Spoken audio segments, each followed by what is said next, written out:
had to fix my position before I came on here, but I wanted to come on here based off of love advice. I know that a lot of you are not asking for this, but I just felt the need to put this out here for anybody who is in a relationship that's pretty tough right now, and you and the person on both ends want to make things better but don't know how. I'm helping those type of people. If it's an abusive relationship or cheating or just anything that has to do with you not getting your needs met, I can't help you there. Well, I can, but that's a whole nother conversation. Anyways, I'm going to get to my point. The point I'm trying to make here is, if you and this person has had like a lot of fights and you don't know what you guys are going to necessarily do about the relationship, what I say is it's very important to individually focus on yourselves right now. If you're focusing individually on yourselves already, that's a great start. But it's also important to involve each other in your growth, because there's things that's going to change in your mind. There's there's going to be new aspirations. There's going to be all new shit coming up for you.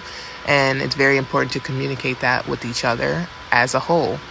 If the man's not doing it, he needs to do it. If he's not someone who likes to speak up for himself, that's 100% fine. Take the time into learning how to speak up for yourself. It's all about willingness, guys. Like, if you're willing, you're dedicated, committed, brave, because there's going to be times where relationships fall down and you and that person may not have the best time together all the time. And it's very important for you to ask yourself, is this what my heart wants, or is this what my head wants? And if you and that person just want it from an ego standpoint, then it's not real.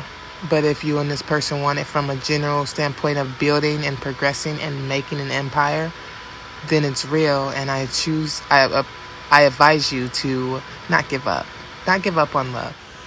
Long story short is, if you love the person enough to individually love yourself, because that's the most important part of the relationship. If you guys don't have an individual life without each other, like, for example, if you guys are completely lost without each other and you can't help but to want the person around you, yeah, you need to do some individual work, because it's not about the person being around you.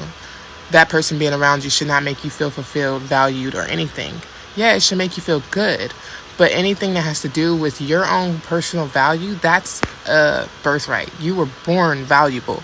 With or without that person, you were still valuable.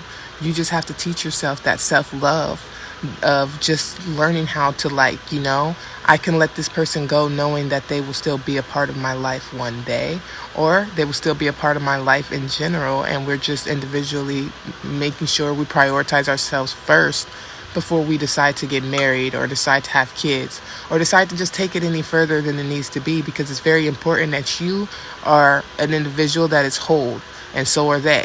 And if you guys are not whole as individuals, then you need to work on being whole as individuals and then work on the relationship. You can still have the relationship. You can still be affectionate.